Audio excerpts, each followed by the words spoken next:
माता को बिल्कुल गाली दिया, अरे तुम्हारी जैसी माता तो पता नहीं कैसे मेरे को मिली है, मैं अभागी हूँ, तुम्हारी जैसी माता मेरे को मिली है जो मेरे भाई का हिस्सा मेरे को दिया है और कुछ का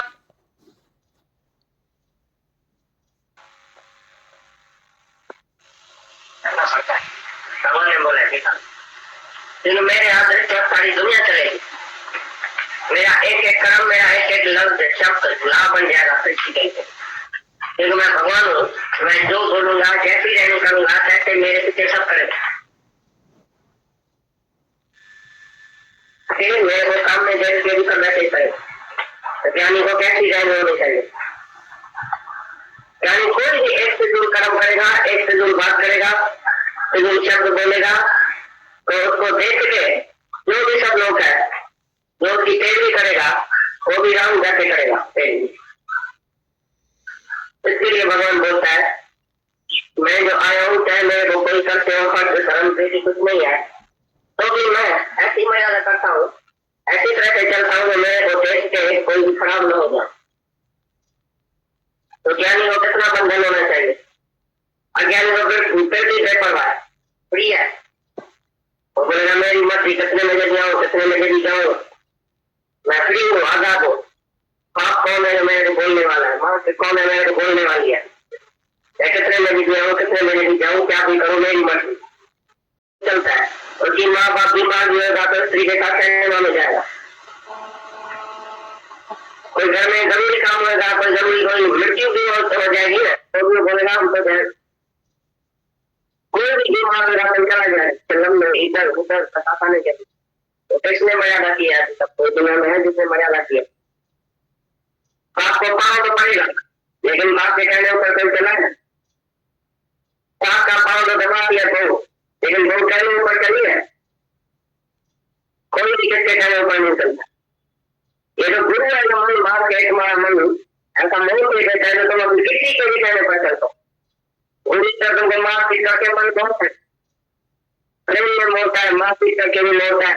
तो जो गुरु की चंगे तुम्हारे पर पता नहीं कोई क्या नहीं चल सकता, कितना तुम्हारेगा पीटेगा जमेगा करेगा तुम्हारे देख करेगी गुरु की चंग आपका भी गुरु के कहने पर तुमको मन को मोड़ नहीं पड़े, तो तुम्हारा मन की तरह गुरु बहुत की तरह ऐसा बनाता है जो तुम गुरु में काम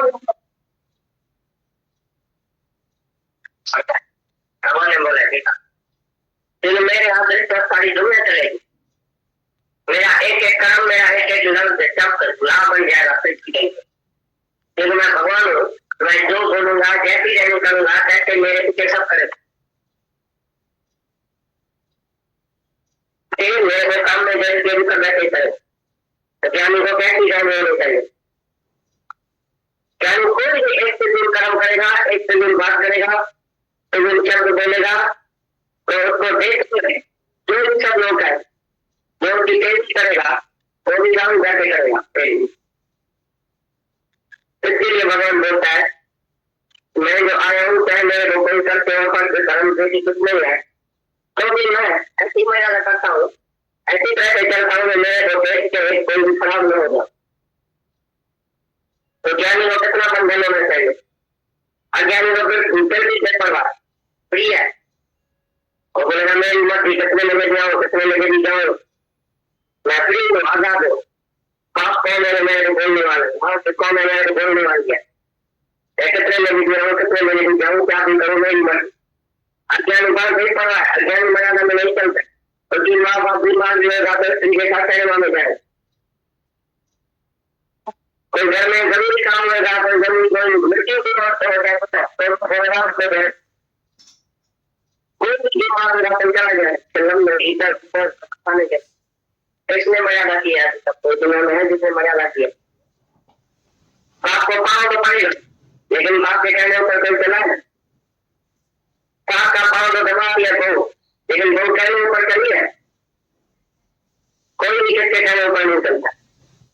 ये तो गुरु है जो मन बाप के तुम्हारा मन ऐसा मन के कहता है तुम अपनी किसी के भी कहने पर चलते हो, उन्हीं तरह तुमको माफ पिता के मन बहुत है, प्रेम में मोड़ता है, माफ पिता के भी मोड़ता है।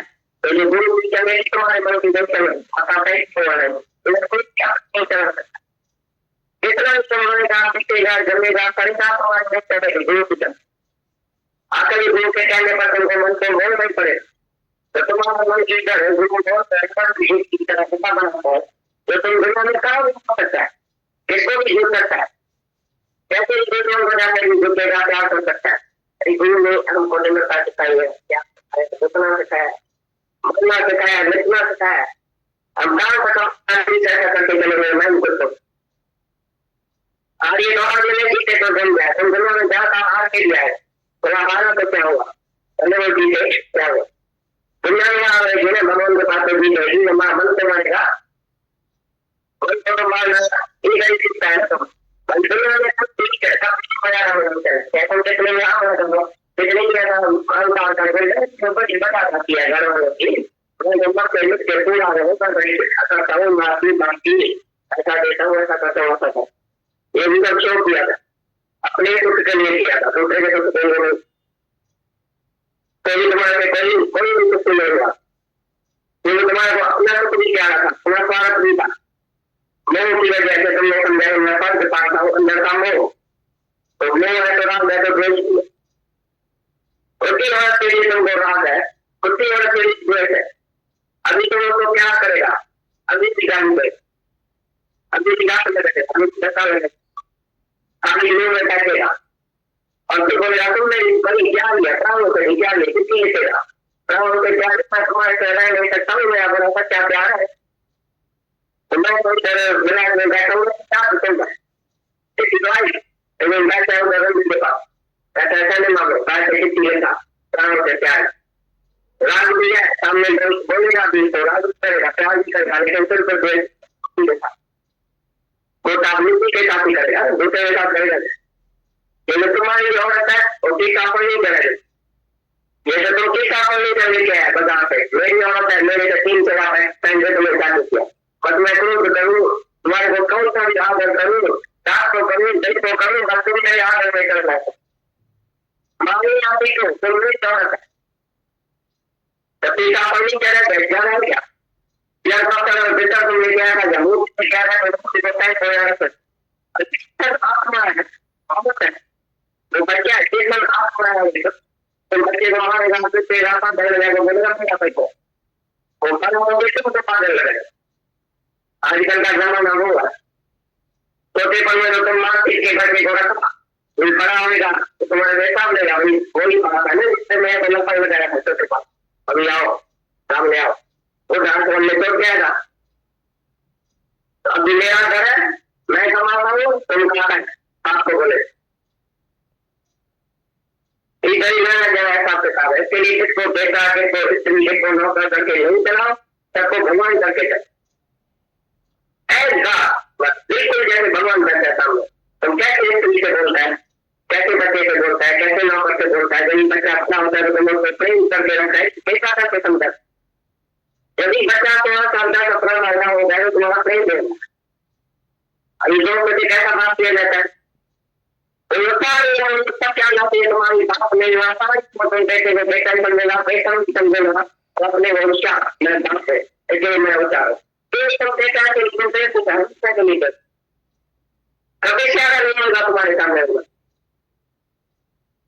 जब तुम आपको इज्जत देगा, प्यार देगा, अपने से ज्यादा आपको समझेगा, तुम प्यार कर सकता है तो तुम देखेगा प्यार पता सकता है तुम्हारे ज्यादा सबको नहीं, तुमने अपने लोग का खपा कर दिया मोतरा लगा के लगा तुम बेच देता है, तुम बेच देता है, तुम ऐसा क्यों करते हैं, ऐसा क्यों करते हैं, इतना ज्यादा नहीं रहता जो है तुम मगर जागता ही नहीं, उसकी जो सचमुच करना है वो पकड़ लेना है।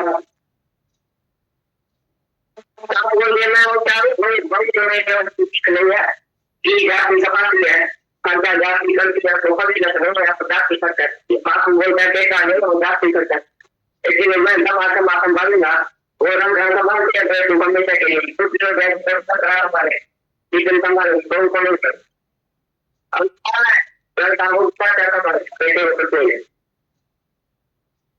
अच्छी तरह से तुम तुम्हारी जो विचार है दिमाग में मैं खड़ा हूँ तो बड़े पर विचार तो आप से निकाल करो कोई बड़ा विचार हो विचार कर ज्ञान उनका प्रयत्न का दुनिया अज्ञान कितना भी तुम A to Z डॉक्टरी पढ़ा, इंजीनियरिंग पढ़ा, प्राइम मिनिस्टर हुआ या इंजीनियर हुआ या क्या भी हुआ, कुछ भी हुआ, तुम A to Z कौन सी भी विद्या तुमने ली तो भी बेवकूफी रह गया कि आत्मा को नहीं जाना। A to Z जो विद्या है वो अविद्या है, एक ही ब्रह्म विद्या सार है। ब्रह्म विद्या से तुम ब्रह्म है, ब्रह्म विद्या ही सच्चा ज्ञान है, सच्ची समझ है, बाकी जो विद्या है वो अविद्या है। जो भी तुमने BA, LLB, commissioner, governor, general हुआ, लेकिन तुम्हारे अंदर में शांति नहीं है, पीस ऑफ माइंड नहीं है, सब विकार भरे पड़े हैं, इच्छा, वासना, काम, क्रोध, अहंकार, लोभ, मोह सब भरे पड़े हैं, तो तुम्हें बेवकूफ है। तुम समझते हो तुम्हें होशियार हूं, लेकिन कोई होशियार नहीं। भगवान के काम भी होशियारी तुम्हारे काम में नहीं आती। तो सच्ची माया का कौन करता है? जो गुरु का सच्चा भगत होता है, जो गुरु के शरण आता है, गुरु उसको मन मोहना सिखाता है, तभी वो घर में मन मोहना सीख सकता है, तभी वो सच्ची माया का कर सकता है। जिसको गुरु नहीं मिला वो मर्यादा नहीं है। गुरु आके मर्यादा सिखाता है, पहले अपने अंदर चला के और अपना मन मोड़ के अपने पास मन का मोड़ना सिखाता है, ठीक तुम सारी दुनिया में मन मोड़ सकता है। मन मारने की औषधि सतगुरु जैसा बताया, मन मारने की जो दवाई है वो गुरु के पास ही है, बाकी काम भी नहीं है। तुम मर्द के नीचे रहा, तुम स्त्री के आगे रहा, तुम बाप के नीचे रहा, तुम पेट के नीचे रहा, तुम मन मरा, बड़े भाई के नीचे रहा या बाप के नीचे रहा, एक के नीचे रहा, तुम्हारा मन मरा, मन मुड़ा, सेकंड में अंदर जल के भून के पूरा होके किसी न किसी के याद में डर में मन को मोड़ के चला। वैसे क्या मन मारना पड़ता है, आखिर शेष है, आखिर बाप है, आखिर बड़ा भाई है। अंदर बात तुमको पसंद नहीं है, लेकिन क्यों तो बड़ा भाई है, क्यों तो शेष है, इसके लिए मेरे मन को मारना पड़ता है, मारना पड़ता है। ऐसे जबरदस्ती मन को मारा था, सचमुच मन को मारा था खुशी से। और गुरु के पास जब तुम खुद सीखने आता है, नहीं मारे कुटे मुंह न वैसा बनाई हो सकाया अरे दांत से काली तूल मिंजे स्वारी में से दो दिया। भाई मैंने मन को मार के कूट के बहुत बड़ी कोशिश किया, लेकिन मेरा मन नहीं मरा। अभी दांत से काली तूल मिंजे स्वारी में से दो दिया। अभी गुरु तुम्हें सोताप सिखाओ, तुम ऐसी रमन सिखाओ तो मेरी स्वारी में सीधा चले। अभी घोड़ा मेरे स्वारी में सीधा नहीं है, अभी तुम ही मेरे स्वारी में सीधा करके चलाओ। जब तुम खुद सीखने आता है, खुद मन मोड़ने आता है, खुद मुक्ति के लिए आता है, खुद शांति के लिए आता है, तभी गुरु तुमको रमन सिखाता है, तभी तुम खुशी से मन मोड़ेगा। यही सब सीखने के लिए खुद आया है। बाप के पास तुम थोड़ी गया था सीखने के लिए, सेठ के पास तुम थोड़ी गया था तो मेरा मन मोड़ो। गुरु के पास ही आदमी आता है तो मेरे मन को मारो, मोड़ो, खलास करो। ये तो तुमको पता है कि मन नहीं मेरे को दुखी किया, ये मन ही तुम्हारा दुश्मन है, तो दुश्मन को इधर लेके आया खुद मारने के लिए। तो ये रास्ता है खुद मरने के लिए, तुम खुद ही आता है, खुशी से आता है, तभी तुमको इधर फायदा पड़ता है, तुम्हारा मन मुड़ जाता है। बाकी तुम किसको भी जवाब देने में देरी नहीं करेगा। एक कुछ बोलेगा मेरे को नौकरी नहीं चाहिए, बाप कुछ बोलेगा मैं घर छोड़ के जाता हूँ, ऐसा बोलेगा। कोई किसको कह नहीं सकता है। भाई बोलेगा तुम घर छोड़ के चला जाएगा, लेकिन गुरु को छोड़ के तुम जाएगा भी तो भी तुम्हारा नुकसान है। गुरु को छोड़ के तुम कहां भी जाएगा सारी माया में तो गिरने की निशानी हो। Pride comes before fall. तुमको जब अहंकार आ जाता है तो मैं भी कुछ हूं तो तुम जरूर गिरेगा। चाहे दुनिया में चाहे गुरु के पास भी अगर अहंकार आ गया तो मैं भी कुछ हूं, मैं गुरु के आगे क्यों मरूं, तो तुम मर जाएगा, दुनिया में मारा जाएगा, तुमको माया मार जाएगी। अगर गुरु के पास कोई नहीं मरा तो तुम माया मारने के लिए बैठते। तो गुरु यह रमन सिखाने वाला कि कैसे मन को मोड़ा जाता है, इधर से मोड़ो इधर से जोड़ो। तुम आत्मा है तो तुम्हारा मन मुड़ जाएगा, कहां भी मन नहीं जाएगा, क्योंकि गुरु हमारे को निम्रता करके निम्रता सिखाता है। खुद ही निम्रता का मालिक है, निम्रता का धनी है, कैसे निम्रता की जाती है, कैसे निम्र है, कैसे वो निरंकारी है। गुरु निरंकारी होके हमको निरंकारी बनाता है। अगर गुरु में अहंकार होता था तो मैं तुम्हारा गुरु हूँ तो हम भी जरूर बोलता था मैं भी तुम्हारा भगत हूँ, लेकिन गुरु गुरु ही नहीं बनता है।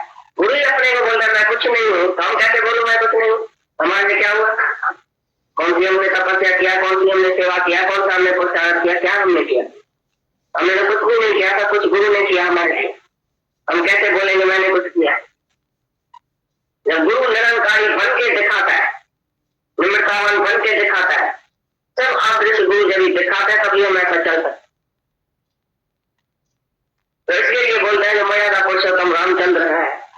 भी जीवन किसकी नहीं है दुनिया में। अभी भी तुमको कोई हिसाब मिलेगा मुफ्त का, तुम बैठ के खाएगा पिएगा, भाई का ऐसा भी मेरे पास आ जाए, बाप का ऐसा भी मेरे पास आ जाए, लेकिन भक्त के तरह माँ को मार नहीं देगा। भक्त ने माँ का उल्लंघन कर दिया, माता को बिल्कुल गाली दिया। अरे तुम्हारी जैसी माता तो पता नहीं कैसे मेरे को मिली है, मैं अभागी हूँ तुम्हारी जैसी माता मेरे को मिली है, जो मेरे भाई का हिस्सा मेरे को दिया है और पुरस्कार मेरे को दिया, मैं गद्दी पर नहीं बैठू। जवाब दिया माँ को, भाई तुम मेरे पिताजी के मारने के लिए भी तुम करी होगी, मेरे को गद्दी देने के लिए अपना मर्द दिया, अपने आप से गंवा दिया, मार डाला अपने मर्द को। ऐसा तो मोह में आ गई, तो उसने मर्यादा तोड़ दिया। उधर माँ थी उसकी तो भी मर्यादा तोड़ दिया, बोले मैं गद्दी पर ही नहीं बैठूंगा। तुम ऐसा है तो दूसरे का मेरे को नहीं चाहिए। मुफ्त का रोजगार मिलेगा, मुफ्त का पैसा मिलेगा, मुफ्त की कोई चीज मिलेगी, बोला ठीक है रख दियो, क्या हुआ, दूसरे का हक भी तुम रख देगा। परत जैसी मर्यादा भी तुम्हारे में नहीं है। तो मर्यादा पुरुषोत्तम भी कौन है? कौन है रामचंद्र जैसा? यदि ऐसा योर पास बनेगा रामचंद्र जैसा, तभी तुमको इधर ध्यान लगेगा, तभी तुम कृष्ण बनेगा। पहले राम तो बन के दिखाओ, ऐसी मर्यादा करो, तभी तुमको ये ज्ञान लगेगा जो रामचंद्र वशिष्ठ के पास जाके ज्ञान सुना है। इतना रामचंद्र का अंतःकरण शुद्ध था, जो जब वैराग वृत्ति में आया है तभी खुद गुरु को बोलता है। तो स्त्री क्या है, धन क्या है, माल क्या है, मिल्कियत क्या है, बुढ़ापा क्या है, जवानी क्या है, बालकपना क्या है, सारा योग वशिष्ठ में वैराग लिखा पड़ा है रामचंद्र का। कैसे इसको रामचंद्र को वैराग आता है? तभी वो जाके गुरु के पास और ज्ञान सुना है। वैराग के समय ज्ञान नहीं है, जिसको वैराग पक्का है तभी ज्ञान पक्का हो गया। जिसको दुनिया में कोई भी इच्छा वासना है, खाते में, पीते में, पहनने में, खाने में, घूमने में, फिरने में, कोई भी तुम्हारे पास तुमको भगवान नहीं चाहिए। इसका मतलब है तुमको भगवान चाहिए नहीं। जिसको दुनिया की इच्छा है, स्वर्ग की इच्छा है, मैं स्वर्ग का सुख भोगूं, मेरे को बंगला मिले, मोटर मिले, गाड़ी मिले, ये मिले, स्वर्ग के सुख वाले की इच्छा वाले को भी भगवान नहीं मिलेगा। जो ब्रह्म लोक तक किसी को भी कोई इच्छा नहीं होगा, समझो तभी तुमको वैराग है। ब्रह्म लोक तक स्वर्ग का सुख भी तुमको आके मिले तो भी तुम बोलो नो, मेरे को नहीं चाहिए। एक है जो शहद मिला तो दूध बराबर, तो तुम अपने से पूछना तुम्हारी स्थिति कौन सी है। एक बोलता है शहद मिला तो दूध बराबर, भगवान से शहद मिला है ना तो मैं बोलता हूँ, लेकिन सच्चा जिज्ञासु बोलता है जिनने दुख हो या अन्य ने राजी है। भगवान से मिलेगा तो पर मेरे को दुख है, नहीं चाहिए। वो अंदर में रोता है मेरे को नहीं चाहिए, भगवान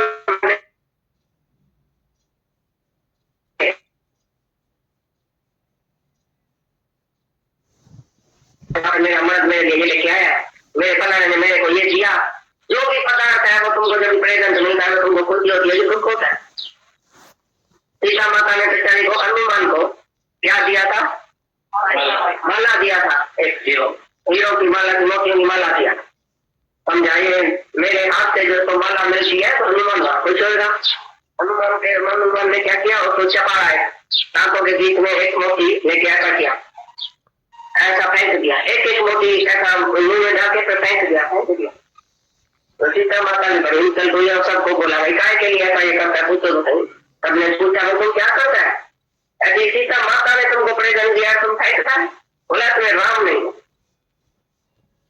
भाई मैंने अच्छी तरह से देखा इसके अंदर राम नहीं है, ये तो मोती है, खाली मोती है, इसके अंदर राम नहीं है। बोला तो तुम्हारे अंदर राम है? बोला हाँ मेरे अंदर राम बैठा। बोला कैसे? छाती फाड़ के दिखाया।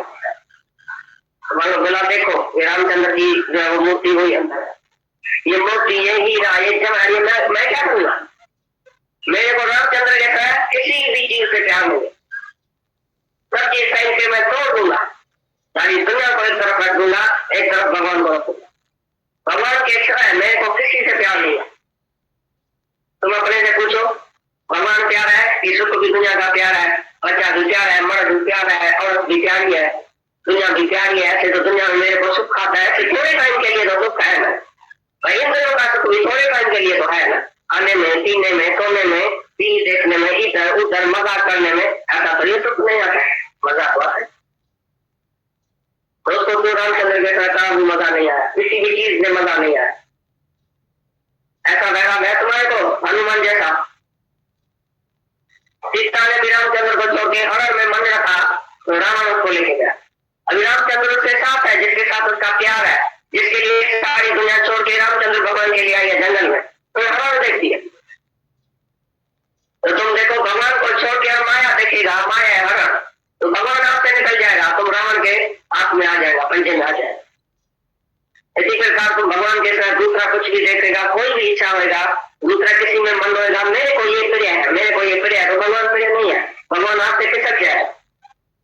भगवान बहुत जेलस लवर है, बोलते मेरे को प्यार करो, मेरे तरह किसको देखो भी नहीं। तुम्हारा मर्द बोलता है ना औरत को मेरे तरह किसको नहीं देखना, गैलरी में क्यों खड़ी थी, किसको देखा, इधर ध्यान था तुम्हारा।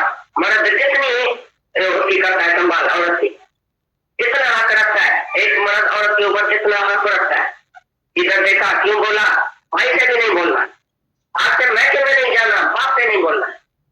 अरे सगा भाई सगा बाप वो तुम्हारे घर में जुआता है, हमारे घर में जुआता है, तुम मुझसे क्या बोलती है अंदर जाके रूम में, मेरे से तुम बाप से और भाई से भी क्यों बोलती है। पहली कौन सी आती है तुम्हारी, कौन सा दोस्त आता है तुम्हारा, कौन सा ये मासी और माता आता है तुम्हारा। कितना एक मर्द अपनी औरत में शक रखता है और उसके ऊपर ऐसा हक रखता है, तुम केवल मेरी है और मेरी होके रहना है। तो भगवान ने गीता में बोला जो अब विचारी भक्ति योग करता है तभी मैं मिलता हूँ। अब विचारी माना भगवान के तरह दूसरा नहीं देखना, जैसे पत्नी और गायत्री अपने पति के तरह कहाँ भी नहीं देखती है, कैसे भगवान के तरह कोई चीज नहीं देखना, कोई आदमी नहीं देखना, कोई ये मृग नहीं देखना, पशु नहीं देखना, पक्षी नहीं देखना, भगवान के तरह कुछ नहीं देखना, भगवान के तरह कुछ भी देखना विचार है। अब विचारी भक्ति से मैं मिलता हूँ, माना परमात्मा जैसा कुछ भी देखो नहीं, सुनो नहीं, बोलो नहीं, किसी से रिलेशन नहीं रखो, अनकंसर्न। सारी दुनिया से जब तुम अनकंसर्न बनेगा तभी परमात्मा से प्रीत हो। अगर एक से भी तुम्हारा कंसर्न है अंदर में ये मेरा है, तो भगवान से प्रीत नहीं हो सकती। कहां भी तुम मन अटकाता है कि ये मेरा है, कहां भी तुम्हारी रग जाती है, कहां भी तुम्हारा ममता जाती है, मोह जाता है, राग रहता है किसके लिए, ये अच्छा है, खाली बोला ये अच्छा है, ये अच्छी है, फंस गया। खाली बोला नमस्ते नमस्ते जी तो फंसते। ये लड़का और लड़की कैसे फंसते हैं आपस में, खाली बोलते मैं हाथ जोड़ के नमस्ते। कॉलेज में जितने लड़के और लड़की जाती है कैसे फंसते हैं, ये माया क्या है देखना। और सब क्या बोलते हैं आपस में, हमको नोट से और उसके घर में आएगा, फिर धीरे धीरे कनेक्शन हो जाएगा और बोलेगा अभी मेरे को दिल लग गई है, ठीक हो गई है, और बोले मेरे को अरे मुसलमान लड़का है, लड़किया बाप का है, बोलेगा बस मेरे को भी दिल लग गई, अरे कौन ले लो, मैं प्यार करके गिर गया हूँ, फंस गया हूँ। दुनिया का जितना भी प्यार है खुदी का के बोलते हैं, खुदी का के कहते हैं अपने मुंह से, आई फॉल इन लव, क्योंकि उनका प्यार जो है वह वासना प्यार, इच्छा वाला, इसलिए खुद ही बोलते हैं तो मैं प्यार करके गिर गया हूँ। और मीरा भाई या इधर जो प्यार होता है, जो परमात्मा का प्यार होता है, इधर तुम की लड़ाई चलता, इधर तुम ऊपर चढ़ते हैं प्यार में, क्योंकि इधर परमात्मा का प्यार होता है, सच्चा प्यार होता है, आत्मिक प्यार होता है, और दुनिया में होता है वासना प्यार। वासना पूरी हुई इतनी तुम देखे और अपनी तुम्हारी लाइफ में कितना ही अनुभव मिला होगा। लव मैरिज होती है, 1 2 3 वर्ष के बाद होते हैं तलाक, नहीं तो उसके पीछे जान देने के लिए क्या था, औरत के साथ में मर जाऊंगा, आप बात करना, मेरे को ये लड़का जरूरत है, मेरे को ये लड़का जरूरत है, कितनी अपनी बेइज्जती कराने के लिए क्या, अपने रिश्तेदार को नहीं मानते थे, सबको जवाब दिया, अभी तलाक देने के लिए क्या हो जाए, क्योंकि वासना अंदर की साफ हो गई। लेकिन ये जो आपका प्यार होता है सच में लड़ाई चलता, चढ़ती जाते जैसे मीरा ऊपर चढ़ेगी, कितनी रुकावट आई, कितनी तकलीफ आई, कितने रिश्तेदार के खिलाफ हो गए, खिलाफ हो गए, लेकिन अंदर में जो सच्चा प्यार है, परमात्मा का प्यार है, तो जो भी आगे कदम बढ़ाता है तो परमात्मा के ऊपर एक कदम जो भी आगे बढ़ता है तब कदम प्रभु आगे बढ़े और तुम्हारे को आगे बढ़ाएगा, जो परमात्मा की तरफ आता है। अंदर में ये एम होनी चाहिए, व्हाट इज योर एम, मकसद क्या है, मंजिल का मतलब क्या है, उतरने का मतलब तुम्हारा क्या है, काम के लिए आया था, कहाँ जाने का है, मंजिल कौन सी है, ये सब अंदर इंक्वायरी करनी चाहिए। आया था इस काम को क्यों तो क्या करता, अरे रिजल्ट संभाल है काफला तो अपना आप है, सब गाफिल हो गए, नींद नहीं सो गए, सब सपने में पड़े, कितना जन्म भटका है, मर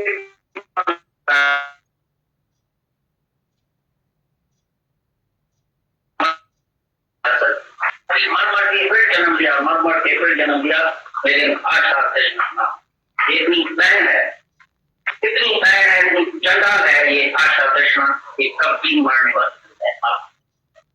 मन उठा हो जाता है, आप रहे उठे तृष्णा जमा, तृष्णा अंदर, ये तुम्हारी तृष्णा, ये तुम्हारा मन अंदर जो है वो जमा तो कीन हो जाता है, इंद्रियां कीन हो जाती है, लेकिन अंदर की टेस्ट, जबान की टेस्ट, बोलने की टेस्ट, सचिन की, खाने की, पीने की, सोने की, अंदर मन चाहता है मैं घूमूं। जब कोई बीमार होता है ना, डॉक्टर को बोलते मैं कब ठीक हूँ, अरे ठीक तो होगा लेकिन करेगा क्या, उसके क्या तुमको करने का है, कोई माया। हमारे पास एक आदमी आता था, कुछ ऐसा कर्म किया जिसकी वजह से उसको जेल में जाना पड़ा। उधर से वो खुद भी लेटर लिखते थे, हम भी उसको लेटर लिखते थे, उधर उसने कसम उठाया, तो जब हम निकलेगा उधर से हमारे पर कुछ में उल्टा लटका पड़ा था, वहां के पेट में काबू।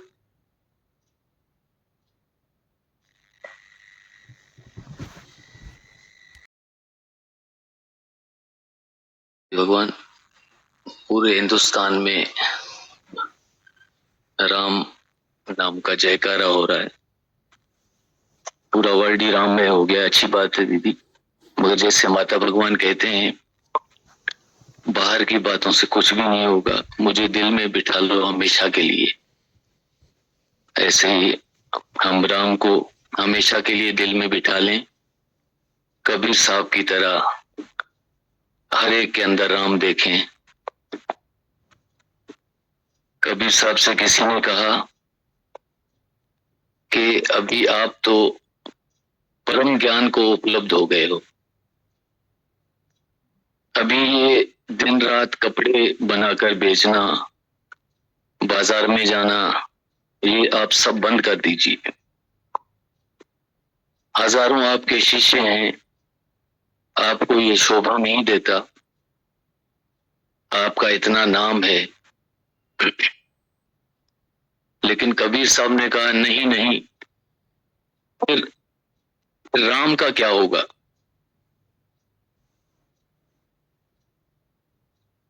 लोगों ने पूछा कौन राम, वो समझ रहे थे कि किसी व्यक्ति का नाम बोल रहा होगा। राम, कबीर साहब ने कहा वही राम जो ग्राहक में छाप, मैं उसके लिए तो कपड़े बनाता हूं। कबीर साहब जब बनारस के बाजार में बैठकर कपड़े बेचते थे तो हर ग्राहक से कहते थे राम को संभाल कर रखना, बहुत प्रेम से बुना है,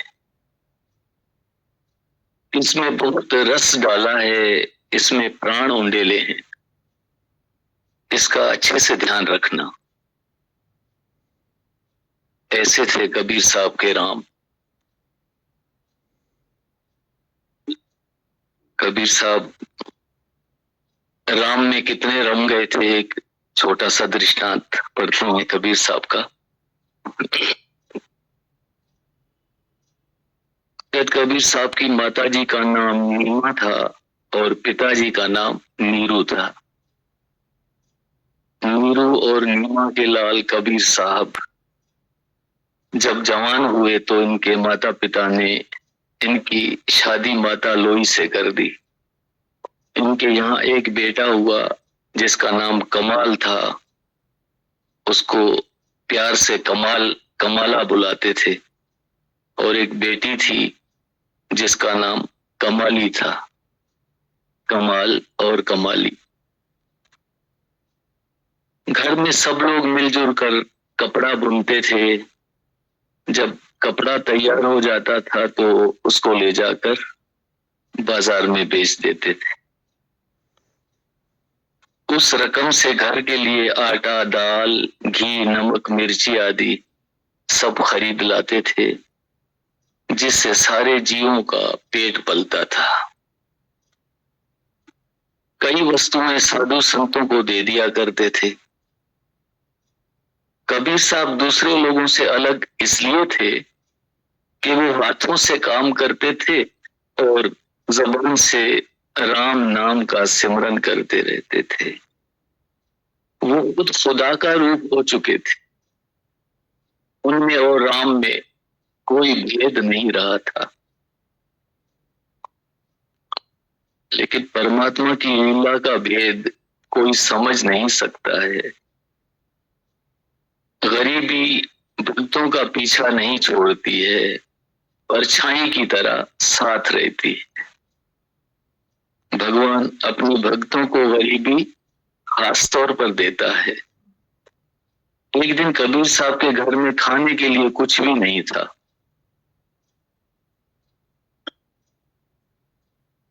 पिता नीरू के कहने पर कबीर कपड़े का थान बेचने के लिए बाजार चले गए। राजा हरिश्चंद्र की तरह कबीर को परखने के लिए भगवान ने एक साधु को बाजार में भेज दिया। वो साधु कबीर साहब से मिलकर कहने लगा, ओ भगत जी, आप बहुत धर्मी और नेक कर्मी लगते हो। ठंड के दिन नजदीक आ रहे हो, तन मेरा सारा नंगा है, शरीर के कपड़े फट चुके हैं। कितना अच्छा हो जो ये कपड़ा जो आपके पास है वो आप मुझे वस्त्रों के लिए बख्श दो, तो परमात्मा तुम्हारी सारी कामनाएं पूर्ण कर देगा। तुम्हारे घर में कोई कमी नहीं होगी, भंडारे भरपूर हो जाएंगे। कबीर साहब ने पूछा, महात्मा जी कितना कपड़ा चाहिए? सारा थान चाहिए जी, क्योंकि वस्त्रों के साथ 2 चादरें भी तो बनानी है। साधु ने उत्तर दिया कि मुझे सारा थान चाहिए। कबीर साहब ने सारा थान उस साधु को दे दिया। साधु थान उठाकर जहां से आया था वहीं चला गया। थान देने के बाद कबीर सोचने लगा कि थान का दान तो कर दिया, अब सीधा राशन कहां से लाऊं? घर में सब भूखे बैठे रास्ता तक रहे होंगे, रास्ता देख रहे होंगे।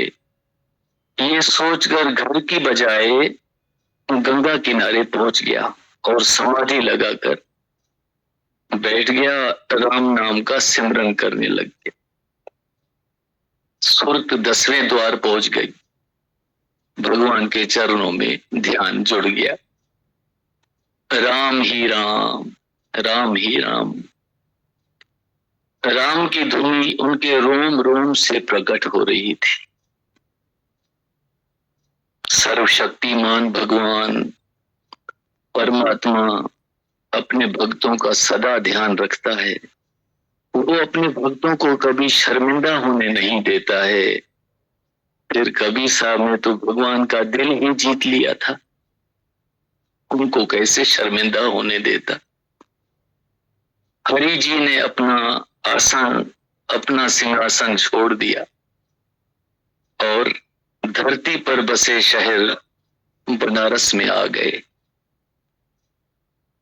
बंजारे का वेश बदलकर भगवान ने बाजार से आटा, दाल, घी और जितनी भी वापरने वाली वस्तुएं थी उनको खरीदा, बैलगाड़ी के ऊपर लदवाकर कबीर साहब के घर पहुंच गए। बिना किसी से पूछने के और इत्तला करने के सामान से भरे हुए बोरे उतार कर घर में रखते चले गए। नीरू, नीमा, कबीर साहब की स्त्री लोई तीनों हैरान थे। वो आगे आकर नजारे रूपी भगवान से कहने लगे, भाई मालूम होता है आप गलती से यहाँ सामान उतार रहे हैं। ये सामान ना तो हमने मंगवाया है और ना ही हमारी मंगवाने की ताकत है। हम तो गरीब जोलाए ही हैं। ये तो किसी शाहूकार का माल दिखाई पड़ता है, यहाँ पर मत उतारो। नजारे रूपी भगवान ने कहा, घबराओ मत, ये कबीर का घर है ना, ये सामान सब कबीर ने भेजा है।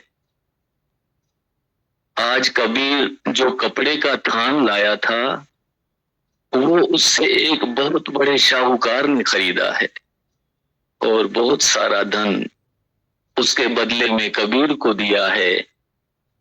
कबीर ने उससे तो ये सामान खरीदा है, घबराने की जरूरत नहीं है, आओ खुद करो। अब जब उसके माता पिता ने थान वाली बात सुनी तो उनको विश्वास हो गया कि ये सामान जरूर कबीर ने ही भेजा है। जरूरत की चीजों से घर भर गया। बुढ़ापे में नीरू नीमा बहुत खुश थे। कमाल और कमाली खुशी से नाच रहे थे। वो खुशी में कभी शक्कर तो कभी गुड़ खा रहे थे। माता लोई ने खाना बनाकर सास ससुर और बच्चों को दिया। इन लोगों ने खूब पेट भर कर खाना खाया, पर लोई अभी तक भूखी बैठी थी क्योंकि उसका जीवन साथी कबीर घर नहीं पहुंचा था। उसका रास्ता देखती रही। जब बहुत देर हो गई और कबीर नहीं आया तो परिवार को चिंता होने लगी। नीरू नीमा कबीर को ढूंढने के लिए निकल पड़े। बहुत सारी जगहों पर ढूंढते हुए जब वो गंगा किनारे पहुंचे, आगे कबीर चौकड़ी मारकर समाधि लगाकर बैठा था। उसके चौगिर्द राम नाम की गूंज हो रही थी। पिता ने उसका कंधा हिलाकर कहा, कबीर बेटा कबीर। कबीर ने आंखें खोली तो देखा अंधेरा हो चुका है, रात हो गई है। माता पिता को देखा तो उसको याद आया कि वो तो थान बेचने आया था, थान तो साधु ले गया। अब माता पिता को क्या जवाब दूं? अभी वो ये सोच ही रहा था कि पहले से ही उसके पिता ने उससे कहा, बेटा आप इधर आकर बैठे हो और घर का सामान खरीद कर सारा भेज दिया, और वो भी पूरे 1 साल का। अगर थान के पैसे ज्यादा मिल गए थे तो थोड़े से बचाकर रख लेते, अगले साल काम आते। ये सुनकर कबीर खुश हो गया कि उसके राम ने सारा खेल कर दिया है। जवाब कुछ नहीं दिया। राम नाम बोलता हुआ माँ बाप के साथ घर पर आ गया। घर पहुंचकर देखा सचमुच घर सामान से भरा हुआ था। उसने भगवान का धन्यवाद किया। जब माता लोई ने सीधा सामान घर आने की बात कबीर साहब से सुनी तो वो भी राम नाम का सिमरन करने लग गई। उसका विश्वास भी भगवान के ऊपर पक्का हो गया। जिस मोहल्ले में कबीर साहब रहा करते थे, रात को उस मोहल्ले में चोरी हो गई। घर वाले जाग गए। चोर वहां से भागा तो घर के और मोहल्ले के लोग उसका पीछा करने लग गए। चोर जान बचाते बचाते कबीर साहब के घर में दाखिल हो। कबीर साहब जा रहे थे और राम जन यहाँ क्यों आए हो, तुम कौन हो? चोर ने कहा, जी मैं चोर हूं, चोरी की नियत से एक घर में घुसा था। मेरे पीछे लोग आ रहे हैं, वो पकड़कर मुझे मारेंगे और राजा के हवाले कर देंगे। मुझसे बहुत बड़ी भूल हो गई है, मैंने चोरी की है, मुझे माफ कर दो, मुझे छुपा लो, मेरी जान बचा लो। कबीर साहब ब्रह्म ज्ञानी हो चुके थे, अंदर का सब हाल जानते थे। वो चोर और साध में फर्क नहीं समझते थे। वो तो सबको परमात्मा का, राम का रूप करके ही देखते थे। मेहरबान होकर बोलने लगे, जाओ, वो सामने चारपाई पर मेरी बेटी कमाली सोई हुई है, तुम भी वहां जाकर सो जाओ, आगे राम भली करेंगे। तो चोर जो है वो डरा हुआ था, सहमा हुआ था, उसने कुछ भी नहीं सोचा, जल्दी से जाकर कंबल ओढ़कर कमाली के साथ सो गया। इधर कबीर राम नाम के सिमरन में बैठ गए। जब भीड़ कबीर के यहाँ पहुंची और आकर पूछा, कबीरा, तेरे घर चोर आया है? कबीर साहब ने उत्तर दिया, ओके प्यारो, मैंने कोई चोर नहीं देखा, मेरे घर में तो घर के ही आदमी हैं। बेटी चारपाई पर सोई हुई है, उसके साथ मेरा जवाई सोया हुआ है, और कोई नहीं है, तुम आगे जाकर देख लो। मोहल्ले वाले कबीर साहब को परमात्मा का रूप समझते थे, महात्मा समझते थे। उनको भरोसा था कि कबीर साहब झूठ कभी नहीं बोलते हैं, जो कहते हैं सच ही कहते हैं। ये सोचकर भीड़ वापस चली गई। लोगों के जाने के बाद चोर चारपाई से उठा।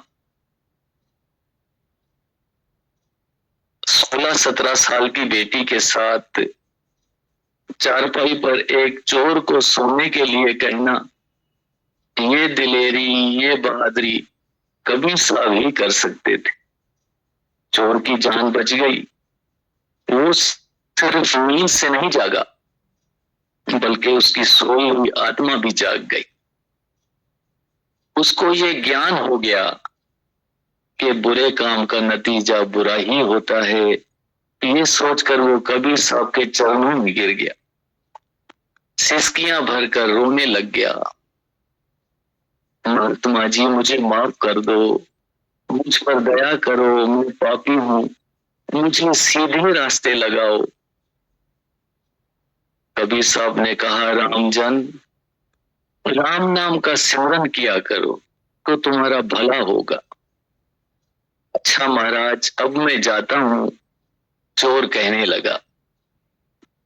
कबीर साहब ने कहा, नहीं, मैंने तो तुमको अपना जवाई बना लिया है, मेरी बेटी अब तुम्हारी हो गई है, उसको भी साथ लेकर जा। लड़के ने कहा, नहीं, मैं इस तरह से नहीं ले जाऊंगा, आपने मुझे जवाई मान लिया है तो मैं अपने घर वालों के साथ आऊंगा और मान सम्मान के साथ शादी करके उसको ले जाऊंगा। और उसने ऐसा ही किया। जब लोगों को साहब ने एक चोर को